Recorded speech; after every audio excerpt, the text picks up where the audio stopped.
안녕하세요. 반갑습니다. 예전 교회에서 부목사 생활을 하며 담임 목사님과 함께 신방을 갔을 때의 경험을 나누는 것으로 오늘 설교를 시작하려 합니다. 가끔 신방하는 가정에 가면 이렇게 식사를 하게 되는 경우가 있습니다. 그런데 어떤 때는 너무 많은 음식을 준비하신 가정을 신방할 때가 있습니다. 상다리가 부러질 정도로 차리는 것이 손님을 맞이하는 주인의 예의라고 생각하시는 분들이 있으신 것 같습니다. 그리고 전에 제가 목회했던 그 교회 담임 목사님께서는 풍채가 굉장히 좋으셨습니다. 거의 저의 2배 정도 되시는 분이셨기 때문에 아마 성도님들께서 담임 목사님께서 잘 드실 것이라 이렇게 생각하셔서 더 넉넉히 준비하신 것 같습니다. 집에 이제 신방을 위해서 집에 들어갔는데 거실 이렇게 한가운데 한 상 가득 차려져 음식이 자리 잡고 있는 겁니다. 그뿐만이 아닙니다. 부엌에는 밥솥에 그 밥솥 추가 돌아가는 소리 있잖아요. 칙칙칙칙 하는 그 소리가 나고, 뽀글뽀글 국찌개 같은 게 끓는 소리도 나고, 또 지글지글 뭔가를 이렇게 굽는 그런 소리도 났습니다. 그러니까 식사 준비가 한창이었던 거죠. 이런 상황에서 신방을 하고 또 신방 예배를 드리는 건 솔직히 말씀드리면 되게 어렵습니다. 왜냐하면 주변의 분주한 상황으로 인해서 마음이 잘 이렇게 진정되지 않기 때문입니다. 게다가 보통 교회에서 많이 하는 대신방의 경우에는 하루에 한 집 신방하는 게 아닙니다.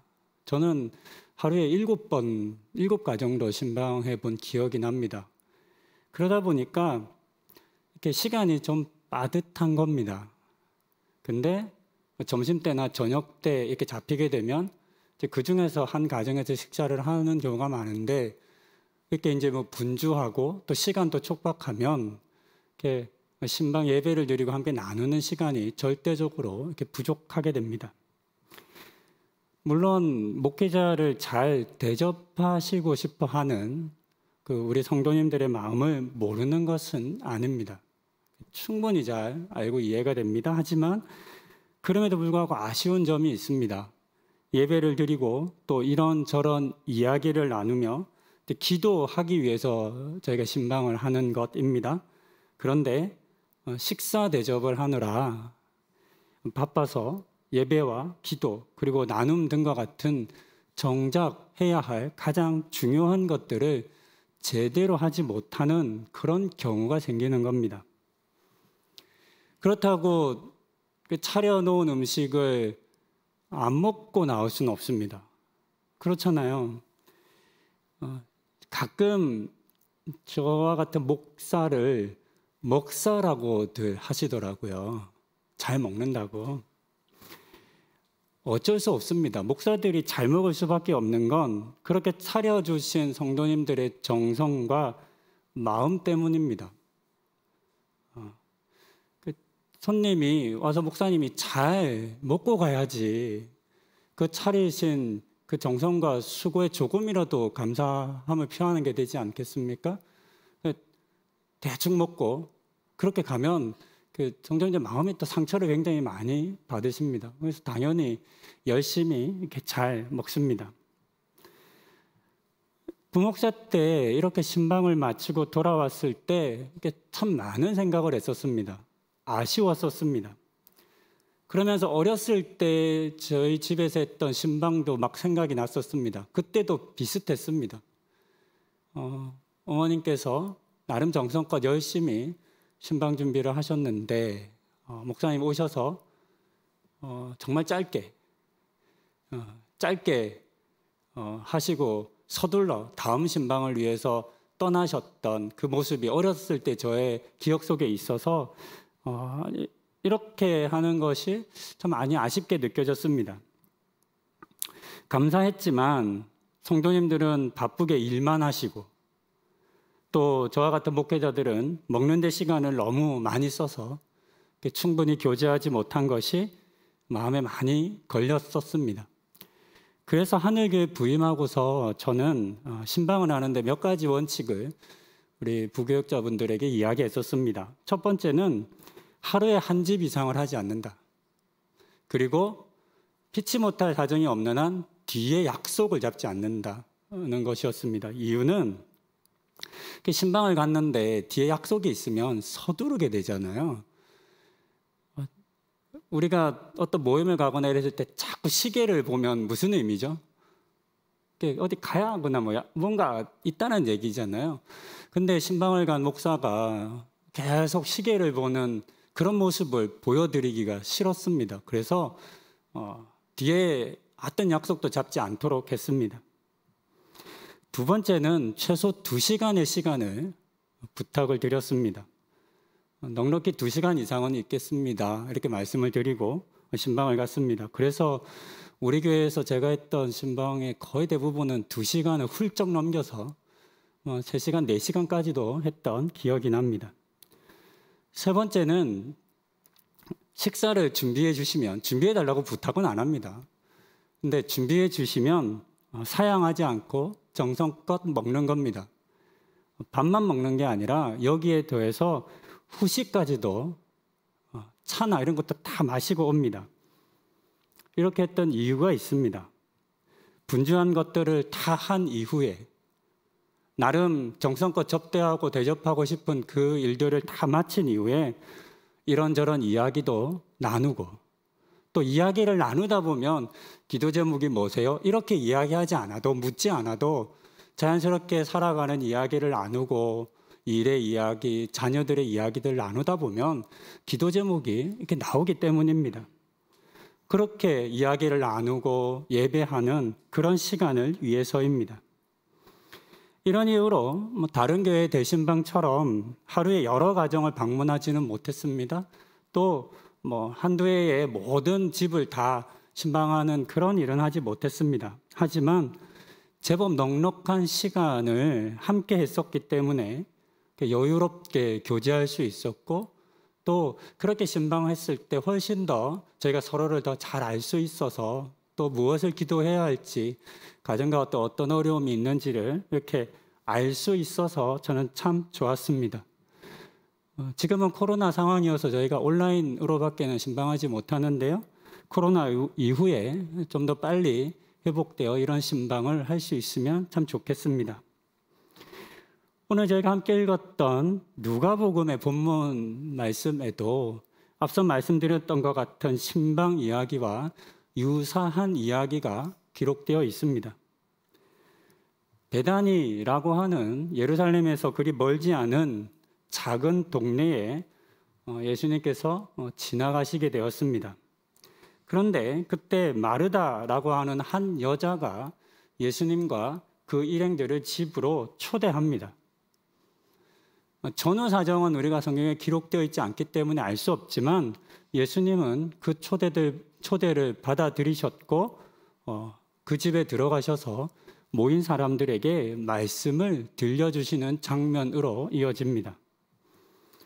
그런데 집 주인, 여자 주인이라는 뜻의 이름의 뜻인 마르다라고 하는 이 여자가 예수님을 초대한 사람이죠. 예수님과 제자들이 먹을 식사를 준비하는 일로 무척이나 바빴습니다. 당연합니다.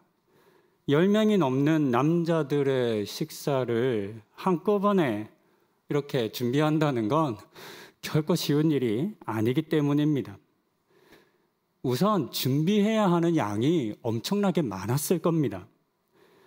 오늘날로 말하면 우리 성도님들 가정에 밥솥이 있으실 텐데요. 밥솥에 밥 한 번에서 10명 이상 먹을 수 없으시죠, 대부분. 어떻게 해야 돼요? 2번 해야 합니다. 보통 가정에서는 이렇게 많은 손님을 한 번에 받을 만한 그런 식사 준비를 한 번에 할 만한 요리 도구나 시설도 넉넉하지 않습니다. 그렇기 때문에 마르다의 분주함은 충분히 이해할 만합니다. 게다가 마르다는 가난했던 것으로 알려집니다. 우리는 이 마르다라고 하는 이 마르다, 마리아, 나사로 삼형제입니다. 이들이 살았던 지역인 베다니에 대한 이름 때문에 우리는 그들의 가정 형편을 어느 정도 알 수 있습니다. 베다니라고 하는 이 지명이 가난한 자의 집이라는 의미의 단어입니다. 물론 조금 다른 단어도 있는데요. 그러나 더 많은 학자들은 가난한 자들의 집이라는 의미로 이 베다니를 해석합니다. 가난한 사람들이 많이 모여 살았던 그런 마을이라는 의미입니다. 오늘날의 빈민촌과 유사한 표현이라 할 수 있습니다. 많은 사람들이 서울에는 부촌만 있고 가난한 사람들은 없을 거라고 생각합니다. 그런데 그렇지 않습니다. 서초동에 굉장히 가난한 사람들이 있는 거 아시나요? 서초동에 가면 너무나 한국 제1의 최고의 부자들이 사는 동네이지만 또 그 동네에서 약간 한켠에 가면 또 한국에서 대표적인 빈촌이 나옵니다. 그러니까 그런 지역이라고 볼 수 있겠습니다. 예루살렘이라고 하는 대도시, 가장 큰 도시 바로 옆에 이렇게 빈촌이 있는 겁니다. 그러니까 누군가 사람을 쓰거나 도움을 받기 어려웠을 겁니다. 오늘 본문에 혼자 일하고 있다고 기록되어 있는데요. 일손이라고는 여동생 마리아밖에 없었던 겁니다. 당시에 남자는 부엌에서 일하지 않기 때문에 나사로는 아예 일손으로 여겨지지 않은 겁니다. 그런데 이처럼 분주한 상황에서 마리아는 동생입니다.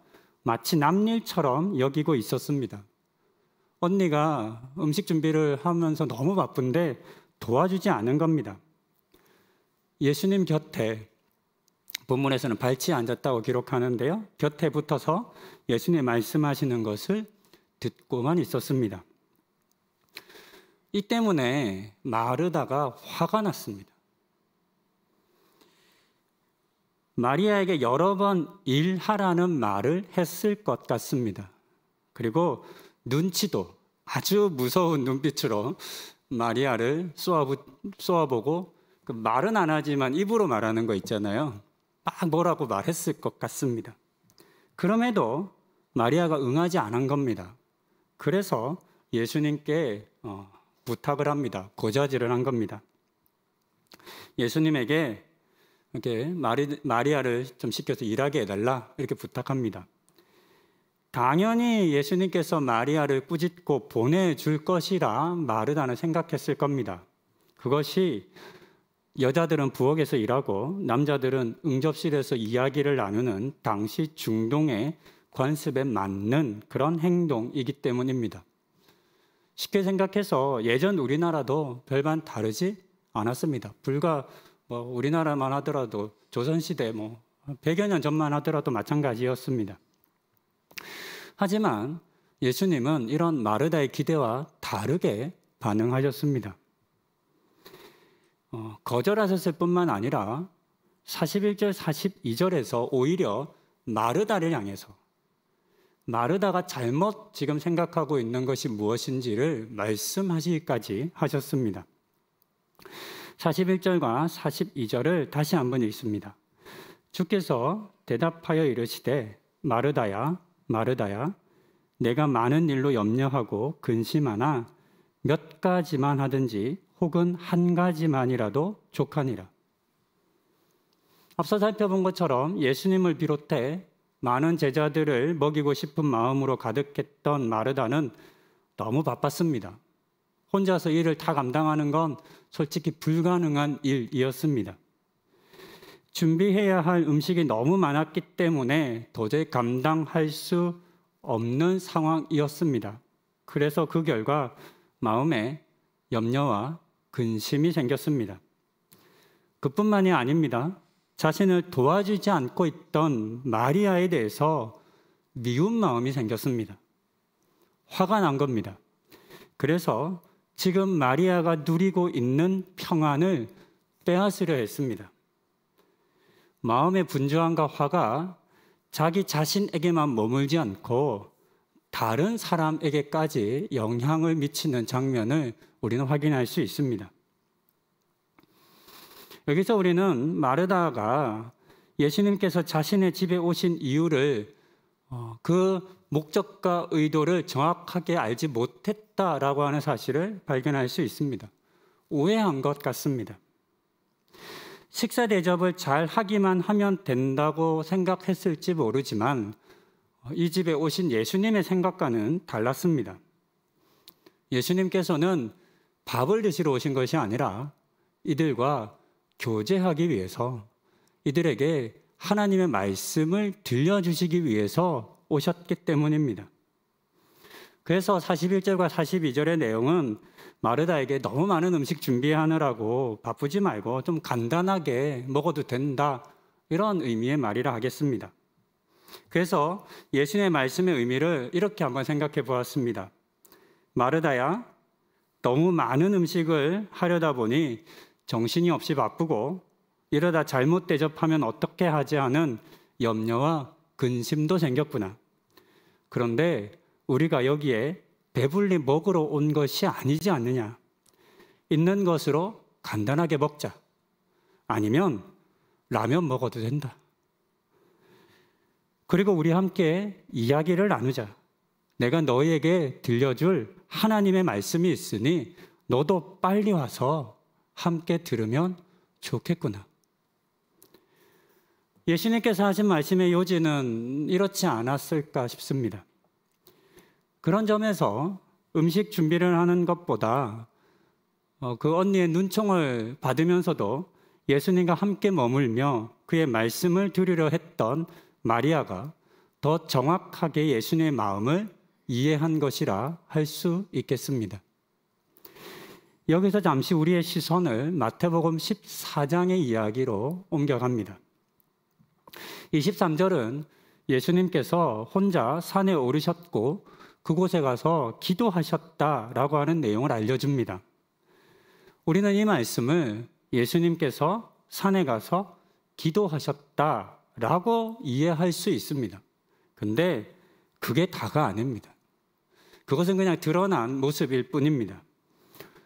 이 말씀의 의미를 보다 풍성하게 해석하기 위해서는 예수님께서 기도하기 위해서 산으로 가시기 전에 처해 있던 환경이 어떠했는지를 우리는 알아야만 합니다. 그래야만 왜 이렇게 갑작스럽게 제자들과 헤어지시고 또 혼자 산으로 가셨는지에 대한 이유를 찾을 수 있기 때문입니다. 본문에서 예수님께서 산으로 가시기 전에 있었던 사건은 너무나도 유명하고 잘 알려진 오병이어 사건입니다. 많은 사람들이 예수님의 말씀을 듣고 또 병을 고치기 위해서 모여들었습니다. 그렇게 예수님으로부터 가르침을 받는데 저물 때가 되었습니다. 예수님께서는 무리들이 배고픈 채로 돌아가시는 것을 원치 않으셔서 제자들을 향해서 너희가 먹을 것을 좀 주라, 이렇게 말씀하셨습니다. 하지만 우리가 잘 아는 것처럼 제자들은 이 일을 감당할 수 없었습니다. 그때 오병이어 도시락을 가진 아이를 찾았고 예수님께서는 그 떡과 고기에 축사하시고 5,000명이나 되는 사람들을 먹이셨습니다. 모든 사람들이 배부르게 먹었습니다. 그뿐만 아니라 12바구니의 음식이 남기까지 했습니다. 정말 대단한 사건이라 할 수 있습니다. 그런데 이 사건은 예상하지 못하는 문제를 일으켰습니다. 그것은 예수님께서 주신 떡과 고기를 먹었던 사람들이 예수님을 바라보는 그 시각이 바뀐 겁니다. 이전에는 예수님은 좋은 말씀을 들려주시는 선생님 정도로 생각했었습니다. 그런데 이 사건 이후로부터 자신들의 굶주린 배를 채워주실 분으로 그들은 보기 시작했습니다. 전혀 다른 겁니다. 좋은 말씀 들려주시는 것과 내 배를 채워주시는 분은 같을 수가 없습니다. 그 결과 군중들은 예수님을 임금 곧 왕으로 삼으려 했습니다. 이 내용은 요한복음 6장 14, 15절에서 찾을 수 있습니다. 제가 한번 읽겠습니다. 그 사람들이 예수께서 행하신 이 표적을 보고 말하되 이는 참으로 세상에 오실 그 선지자라 하더라. 그러므로 예수께서 그들이 와서 자기를 억지로 붙들어 임금으로 삼으려는 줄 아시고 다시 혼자 산으로 떠나 가시니라. 사람들은 예수님이 가까이 있으면, 예수님을 왕으로 모시면 더 이상 배고픔으로 고통하지 않아도 되겠다, 않을 수 있겠다 생각한 것 같습니다. 그래서 예수님의 뜻과 의지와는 상관없이 억지로 왕의 자리에 앉히려 했습니다. 대중들의 지지를 얻는 것, 여기에 더해서 다른 사람들에 의해서 왕으로 추대받는 일은 사람에게 있어서는 어쩌면 최고의 영광스러운 일이 될 겁니다. 요즘 한창 선거철인데요. 내가 대통령이 되겠다고 하는 사람과 사람들이 계속 대통령으로 세워주려 하는 그 사람의 차이는 클 겁니다. 보통의 사람들이라면 이와 같은 대중들의 환호와 추종을 좋아했을 것이고 이런 기회를 놓치지 않으려 했을 겁니다.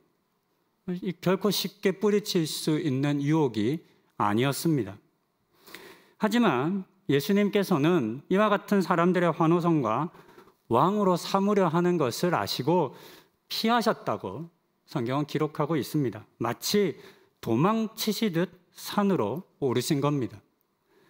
이런 배경을 통해서 마태복음 14장 23절의 의미가 단순히 일상의 기도를 하시기 위해서 산에 오르신 것이 아니라 사람들을 피해 마치 도망을 치신 것과 같은 일이었다는 것을 알 수 있습니다.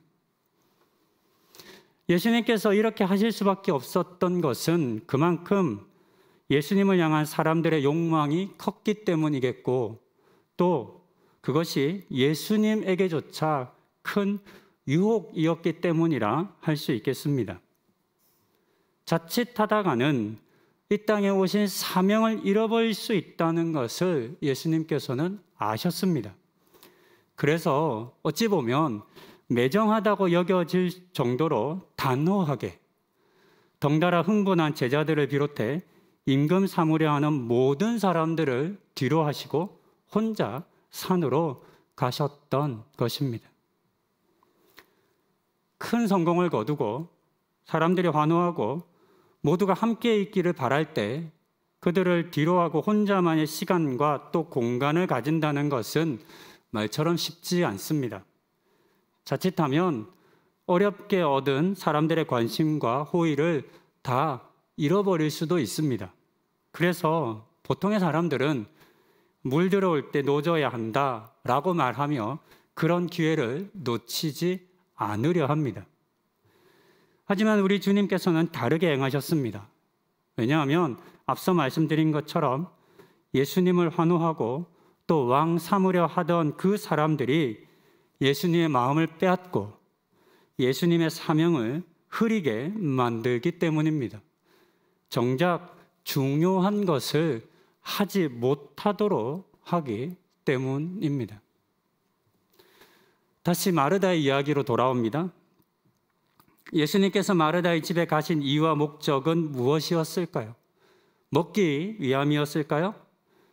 그랬다면 이후 마르다와 마리아 그리고 나사로와의 친밀한 관계는 잘 설명되지 않습니다. 우리가 알듯 예수님께서는 이 가족들과 매우 친밀하게 지내셨습니다.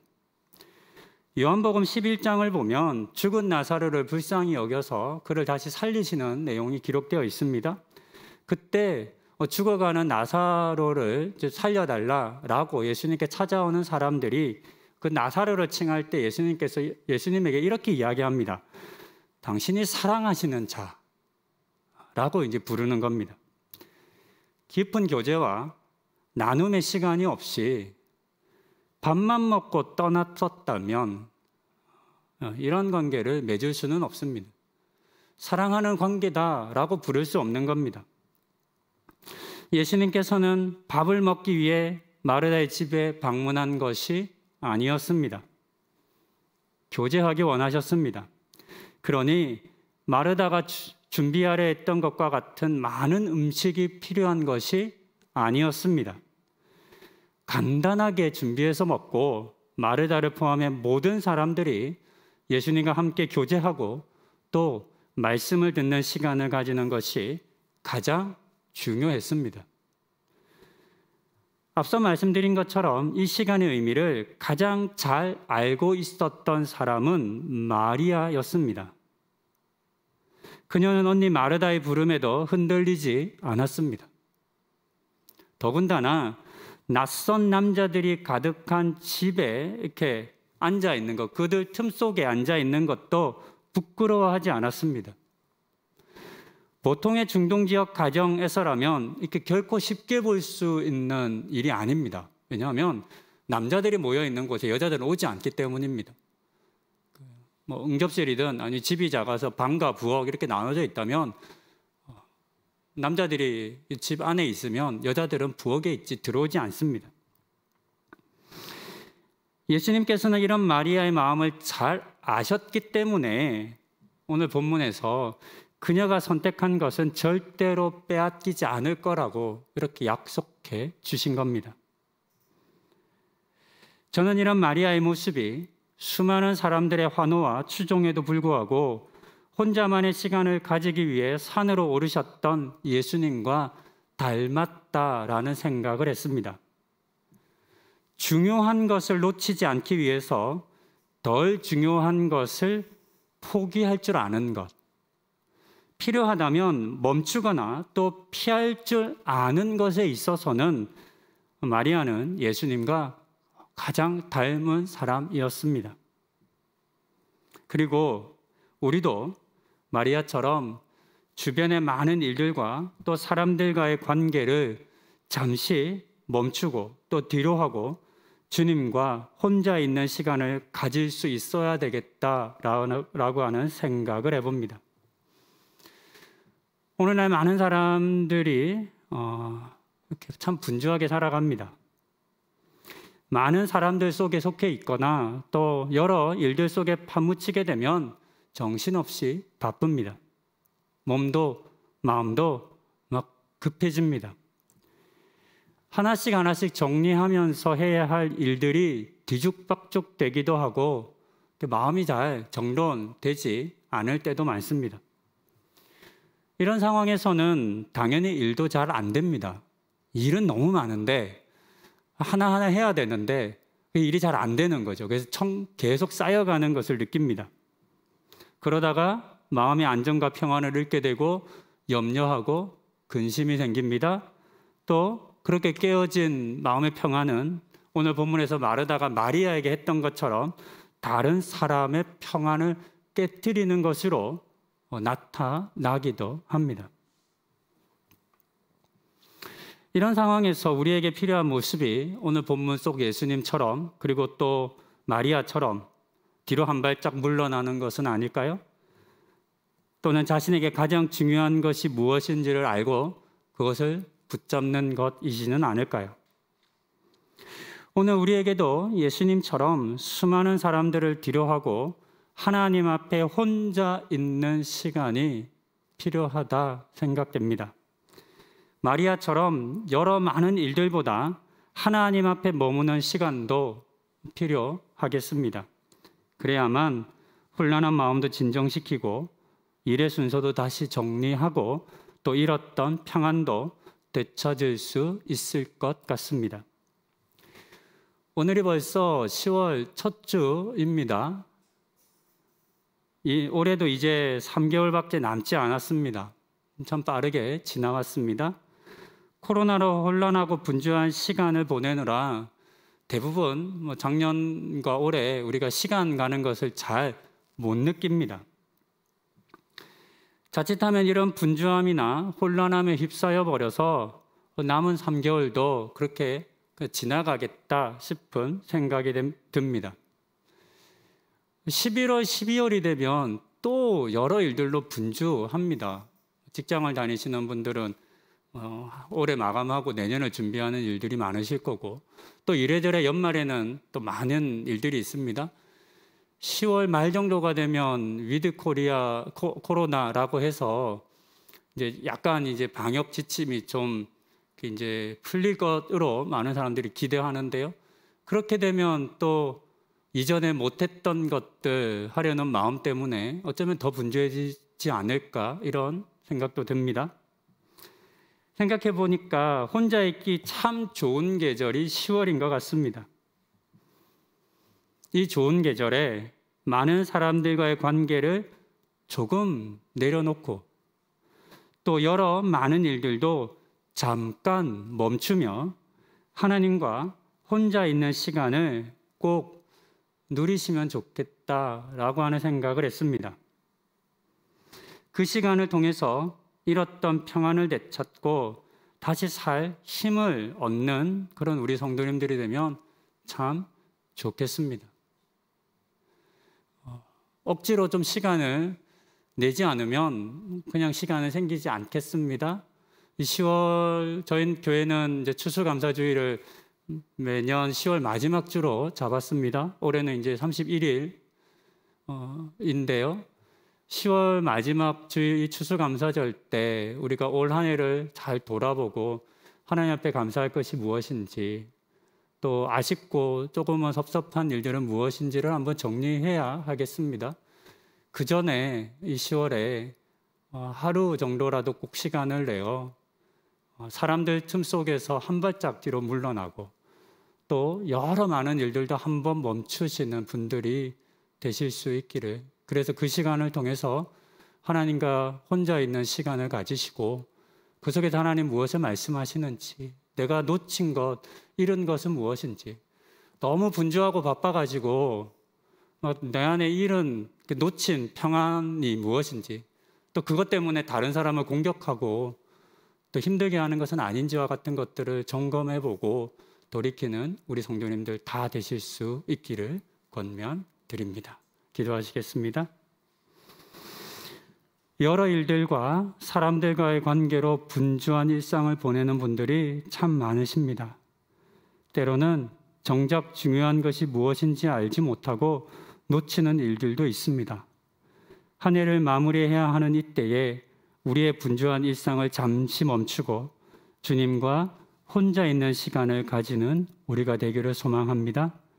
마리아처럼 주변의 눈치와 분위기에 아랑곳하지 않고 마치 주변에 아무도 없는 것처럼, 아무 소리도 안 들리는 것처럼 주님을 향하고 주님과 교제하는 우리 성도님들 다 되게 하옵소서. 이 모든 말씀 우리 주 예수 그리스도의 이름으로 기도드립니다. 아멘.